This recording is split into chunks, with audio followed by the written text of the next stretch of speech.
Creating Connections podcast, episode number 70. I am Gittimer Certified Advisor Mitch Taylor. And I'm Certified Personal Trainer Vicki Musney. And today on the podcast, we're going to talk to a gentleman who has helped make an amazing day and difference in a young woman's life. Yes. How Need a special guest in just a minute. That was nice and easy.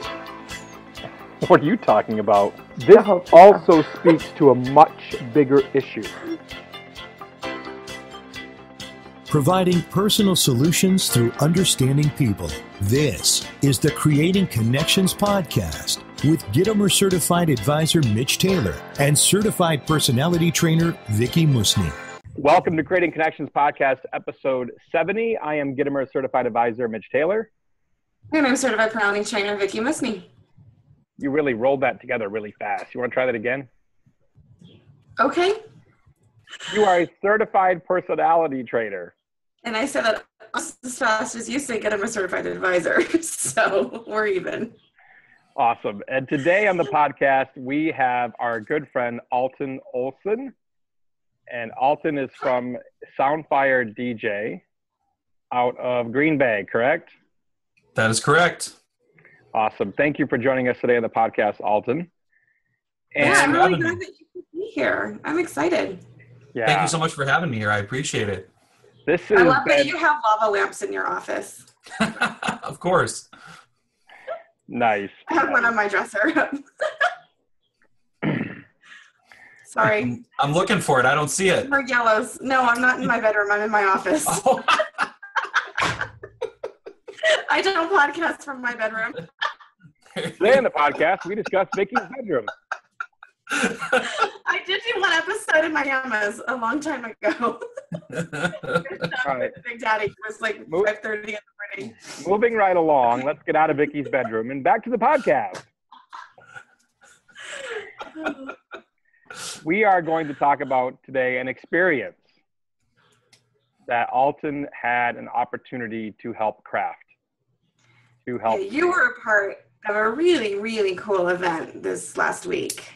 You want to tell us about the event itself and maybe how you came to be involved in it? Certainly.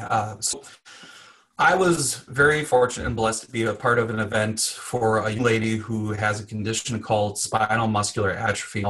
I'm sure a lot of people heard about this in the news because the story blew up nationwide, but I got involved with it about 2 months ago, towards the beginning of June. It was, what I saw was there was a post in one of my local social media groups, one of the wedding resale groups that I'm sure we're all familiar with. And they were just looking to see, hey, can anybody help out with this young lady and her family? They want to put on a prom for her.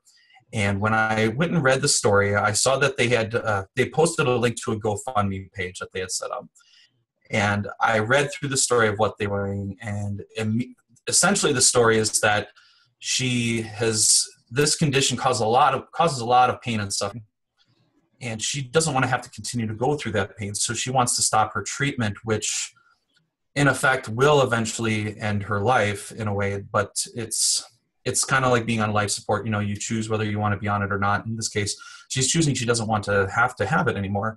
Well, as a parent, my heart just went out to it. Like when I read the story, I cried right away, you know? And so I talked to the person who had the post. I found the mother on Facebook, reached out to her and said, I want to help you. And when can we find a time to get together and talk about how we can make your daughter's prom happen? So you got in very early on this. It was just in the how do we make this happen idea stage? Exactly, yes. This was just very much, it was going to be a lot of friends, and then they were just going to try to spread the word on Facebook and try to just get as many people as they could get to come. They were thinking maybe 200, 250 people, but as we know later, that was not the case. It was a lot more. So what happened after that first meeting? And the little girl's name was Jerica, right? Correct. Her name was Jerica. And you met with Jerica and her family, or just the mom? Or I met with both of them. I went to their house and sat down with Jerica and her mom, and we talked a little bit. I asked them, what what do you want your prom to be like? What do you want to happen? How do you want things to go? Do you want this to be, do you want to do a prom court? Do you want to have everything that would be about a prom? And then I thought to myself, I started thinking to myself, ways we could try to do a little more things. So I was trying to learn more about Jerica through her mother, what kind of experiences they had been going through, and thinking of ways that we could sort of incorporate that into the prom. So how long after from when you initially talked to them did you have a sit-down conversation? You first saw the post and then you had a sit-down conversation. How much time elapsed there? I think it was just a few days. From the time I reached out to her, I want to say it was probably, I think it was over the weekend, early June. And then by that Wednesday after that weekend, we had met. Okay. Now, what other unique elements did you bring to the table, Alton? Well, I try to bring the unique elements that I bring to all my clients that I work with and clients that I work with, in the sense of, for example, one of the things that she said, she wanted booty shaking. That was literally her words. She wanted booty shaking music. And I said, well, we can do that. I mean, we can beat match and key match and mix the music up into something new and fresh and exciting that will definitely get people out there excited and having fun. Not only that, but we can also make sure that we're bringing attention to you when you want it and also when you don't want it. Because one of the things that Jen had mentioned to me was that the young lady, Jerica, this is going to be fun, but it could get overwhelming. Mm-hmm. And we don't always want to have 100% attention on her. And it kind of became a challenge too, Advent itself, with so many people. And we can get to that in a little bit more when we talk about the event. But my thing is, I look at it, I wanted to bring the best that I could bring her. And one of the things that we did is that I said, no matter what size this event turns out to be, I want you to have my biggest and best. For my business and our systems, we do 3 different systems to have for different size events, because obviously you don't need a huge system for a small room and you don't want a little system in a big room. Yeah. So we donated everything. I mean, I wanted to just help. That was it. I just wanted to make this girl's dream come true. So we rolled out our biggest and our best for her. Nice. So who else got involved in the process? I mean, how did that come to be? Like, how did you find the event? Are there other connections that you had through the events industry that, you helped introduce to the family? How did it all come about? Well, originally, so they already had their venue, and it was at the Grand Meridian in Appleton, and the event coordinator there, Sue Lamers, who was just absolutely wonderful. She provided food for the event along with some other vendors too. Honestly, what ended up happening was there's a group of people here. There's a group of organizations that kind of get together and help out with things like that. And then also through a gentleman at the Post Crescent, which is the local USA Today affiliate, if you will. They got word out, and a lot of people just kind of came forward. All right. So Alton, what we want to know is, tell us about the event. Okay. So the event was tremendous, absolutely tremendous. There was so much. The story started really picking up in the news, I want to say about 2 weeks before the event came to be. And during that time, more local businesses started reaching out to help. By the end of that first week of the 2 weeks leading up, it started making national news. And then all of a sudden we started getting attention from people around the country. So there was a band that's a very, very new boy band called New District that reached out to help Jerica. They wanted to come and perform, but set up for production, so we weren't able to help them with that. But what we were able to help them with was get them a video that they were able to display thanking Jerica, and we were able to set it up that she was able to do a live FaceTime call with them at the event where everybody could hear it and also hear Jerica talking back and forth with them. So that was really cool for her. They also got a gentleman from a YouTube channel called Social Repose. His name is Richie Geis, and he's a big, or excuse me, I should say, Jerica is a big fan of his, kind of like one of her YouTube idols, if you will. And him coming out from Washington, D.C., and then I was talking with him and his people to try to coordinate, his talent agent, to coordinate him and coming in, his entrances, what he was going to do with Jared. Plus, then we also kind of threw in a little surprise for him and her, but that worked perfectly, and it was a dance between the two of them. Let's see.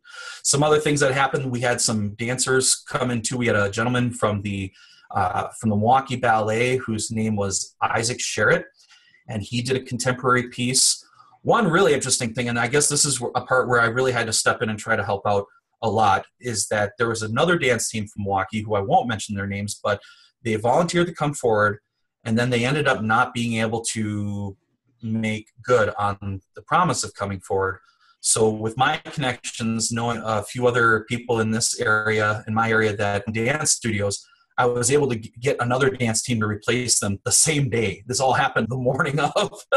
Yeah, I know. I see your eyes getting big there, Mitch. It was nuts. But it's great when you have a network of people to work with, like we create connections. Yeah. It's amazing what you can get done when you can pull the right strings. And go ahead. And I think the closer it gets to the event, the more you realize who's really there because they care about the event, about the situation, about Jerica, about her family, and who just thought, oh, this would be a good way to get some free publicity. Right. And it sounds like that's what happened in that case, that someone's like, oh yeah, we should totally just, it'll be good for us. And then when push came to shove, they didn't deliver. And I'm glad that you were able to use your network to find somebody else who cared enough to come through. And that could have been the case. And I don't want to speculate and say that was. I want to believe that people genuinely want to help. But at the same time, I get what you're saying too. And if that was the case, then yeah, it worked out for the best this way. We actually, the dance team that came and performed was from one of the high schools I went to two high schools, both East and West of Pier, and the West of Pier team came out and represented. They did a great job. It was really cool. And you should have seen the smile on Jerica's face when they were performing. I mean, she just beamed. It was such a beautiful night. It was just amazing. And it's nothing like I'd ever experienced before in my life. Well, I'm sure her whole high school experience is not typical. Right. And so for her to get to have some of these moments, yeah, they're going to be totally unique, but what a great thing for her to be able to experience and to see and to have the dance team and, have everybody there. Her. So Alton, were you the MC for this event? I was the MC of this event, so okay. Yes. So how did you handle the emotions of the moment with a celebratoriness in nature, but yet also that specter of knowing what she is going through and what she will be going through? Mitch, don't do this to me, man.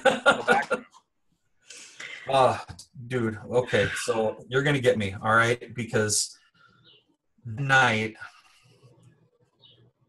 So a gentleman named George from locals in WBAY here in Green Bay came up to me and asked me, how would you describe this event? Would you describe it as bittersweet?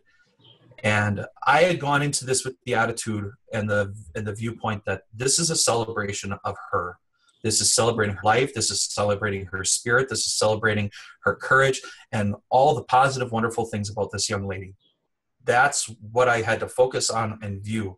But I'm not going to lie. When I got done this event and after everything was over and I got home and like I'm doing a little right now, I apologize, but I cried because I thought about what, now that this is done, what this means. We'd accomplished what she wanted to achieve, and now it comes next. And I guess the point is that I'm just hoping that this truly does find peace for her and for her family and everything like that, that this really is, she really is doing what she feels is best for her with her voice. But, as far as handling it during the event with emceeing, it's, I wanted to focus on making it just a wonderful, uplifting, positive event. So we focused a lot on that. We focused on thanking the people who had helped out. We focused on all the wonderful things that were going to happen for her that night. And that's the direction I chose to take with it. Yeah, I certainly would not classify this as bittersweet. I No. have, haven't had this exact situation, but I've had where we recognized a grandmother who has passed just literally days before the reception, or we knew a father was failing in health, and he passed away 9 days after the reception. So we've dealt with these similar, right? Not exactly the same, but similar.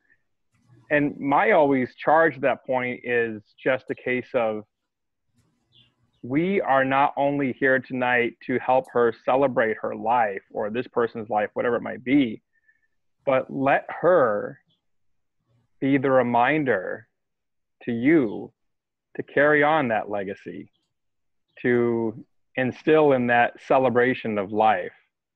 And don't forget that. Just because July 22nd has come and gone doesn't mean that we don't remember, that we don't have that instilled in us to go forward within our lives forever.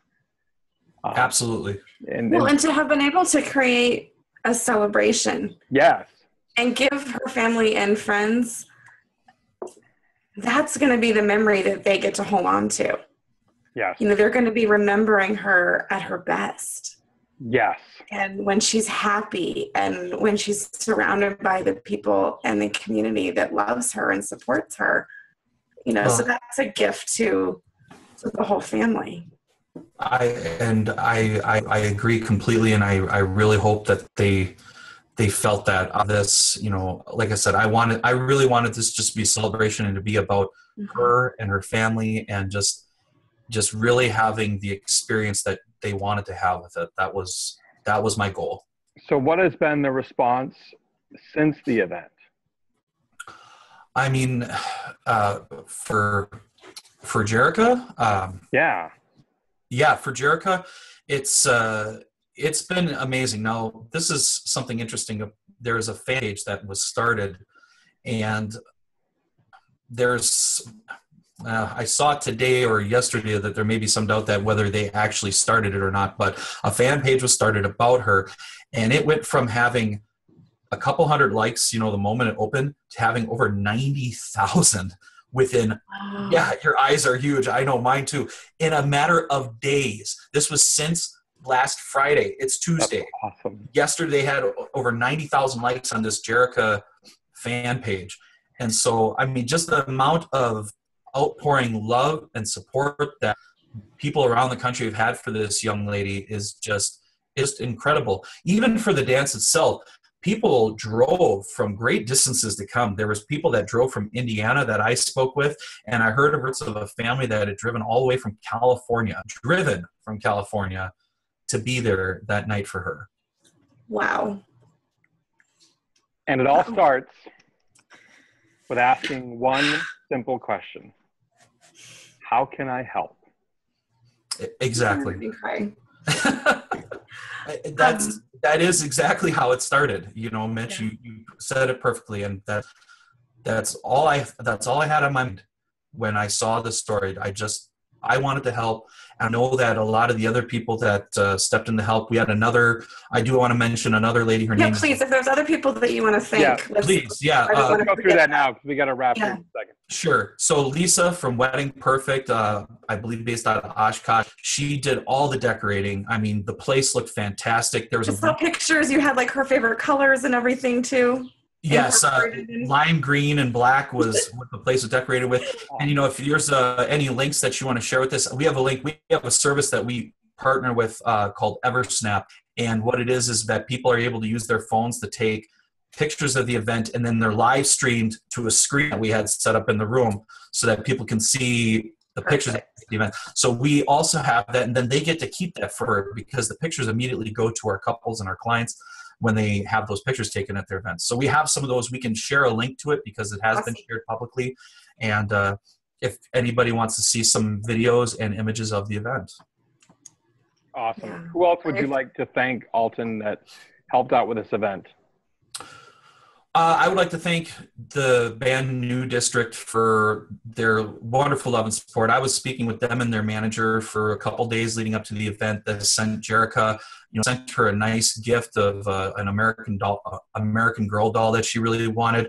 They sent the family flowers. They made a donation to her GoFundMe page, and they wanted to make that personal touch of reaching out to her via FaceTime and that video at her event. That was amazing. Richie Geis from Social Propose, for flying out to see them. The Appleton Police Department and first responders for giving her a presidential escort and VIP limos from her house to the prom. That was amazing. Let's see, Shanna Lynn, photography, a couple others here. Let's see, the Lindsay with Tundraland and Tim Hansen is an MBA volunteer. Shelby Pasco from the Zana Salon, and Stacey Benoon, who made the My Chemical Romance cake, which if you get to see a picture of this cake, it was unbelievable. It was cool. A beautiful cake. So and then lastly, the balloon arch that was made that really kind of tied the room together was a company called Balloon Magic locally. So wanted to throw shout outs to all those. And one last one, Elaine's Wedding and Event Center for donating Jerica's dress. Nice. So does Patty still work at Elaine's?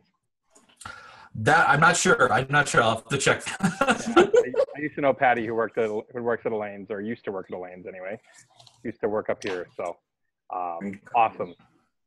Very cool. And again, can't say enough for thank you for coming on the podcast today and sharing. Yes. Well, thank you for having me. It was an honor to be a part of that event, and I appreciate you bringing me on here to be able to share about it with everyone. So thank you so much. And if people want more information about you, Alton, how can they connect with you? You can reach me on Facebook. Just search for facebook.com/soundfiredj or www.soundfiredj.com.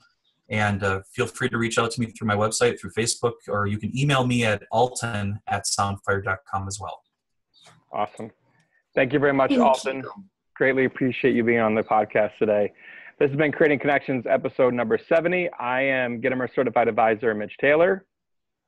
And I am Certified Personality Trainer, Vicki Musney. You enunciated that very well this time. Check us out at creatingconnections.biz for all the latest happenings of what's going on with the Creating Connections duo. And we will see you next time. Bye-bye. Have a good week. Thank you for listening to the Creating Connections podcast with Gittimer Certified Advisor Mitch Taylor and Certified Personality Trainer Vicki Musney. For more information on providing personal solutions through understanding people better, visit creatingconnections.biz.